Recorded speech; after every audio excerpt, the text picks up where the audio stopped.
Welcome to the KEMS podcasts, brought to you by the Center for Asian and Middle Eastern Studies, where we explore the intersections of history, philosophy, and geopolitics through unique lenses. Today, we will explore a key question in global debates. What does the future hold for the United States as the world's dominant power? To address this, we're turning to the timeless wisdom of Ibn Khaldun, the 14th century thinker whose cyclical theory of history and civilization offers us a fascinating lens to understand not only the past but also the future. In his masterpiece, the Muqaddimah, Ibn Khaldun argued that civilizations rise and fall in a predictable cycle. He believed the key to this process lies in a society's asabiyyah or social cohesion, the collective strength and unity that enables a group to establish dominance. However, as wealth and power grow, so do complacency, inequality, and corruption within the society. Ultimately, the very factors that contributed to a civilization's success lead to its decline, paving the way for new powers to emerge. Let's examine the 20th century using this framework. Think about the great empires of that era: the Ottoman Empire, the British Empire, and the French colonial empire. Each of these empires controlled vast territories around the world, influencing politics, economics, and cultures. However, by the mid-20th century, they had either collapsed or significantly retreated. But why, you may wonder? What were the reasons behind this decline? When we explore the reasons behind this decline using Ibn Khaldun's approach, the answer becomes clearer. These empires thrived on strong social cohesions in the early stages, whether through tribal unity, as in the Ottomans, or the centralized bureaucratic might of European colonialism.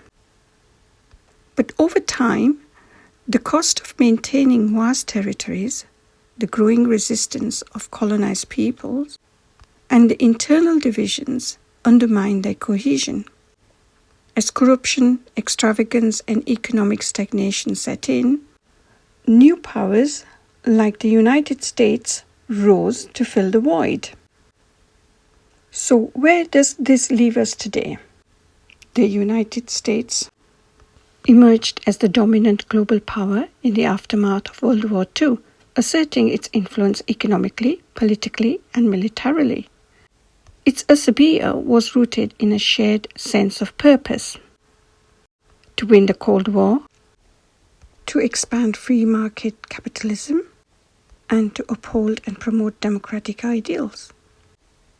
But now, nearly 80 years later, cracks are beginning to show. Let's look at some key indicators through Khaldun's lens. First is economic inequality. Khaldun believed that growing wealth disparities erode social cohesion. And today, the United States is experiencing unprecedented level of inequality. The middle class, the backbone of its social and economic stability, has been shrinking for decades. Meanwhile, the political polarization is tearing apart the shared sense of identity that once united the country. Second, overextension. Just like the empires before it, the US maintains a vast global presence with military bases and political commitments in nearly every corner of the world. This dominance comes at a cost, financially and in terms of national focus.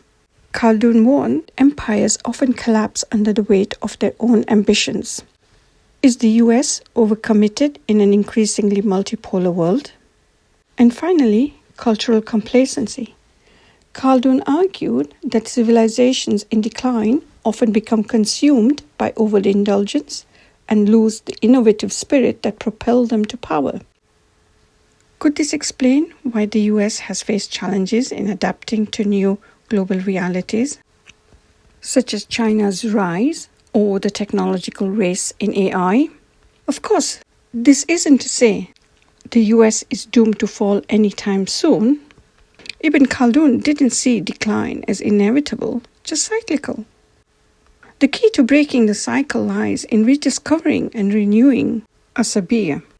For the US, this might mean addressing inequality, rebuilding trust in institutions, and focusing on domestic cohesion instead of overreaching abroad. However, the larger lesson Khaldun teaches us is that no power is permanent. The Ottomans, the British, and the French all thought their dominance would last forever. Yet history moved on. The same could one day happen to the US, and even to the powers that might replace it. So, what can we take away from this? Ibn Khaldun reminds us that history isn't linear. It's cyclical. The rise and fall of great powers is part of a larger pattern shaped by social, economic, and moral forces. As we watch the world change, perhaps the best thing we can do is look to the past for guidance. What do you think the future holds? That's all for today's episode of the KAMES podcast. Thank you for joining us as we explored the future of US dominance through Ibn Khaldun's timeless ideas. If you enjoyed this discussion, don't forget to subscribe and share your thoughts with us. As always, keep learning, keep questioning, and keep seeking wisdom.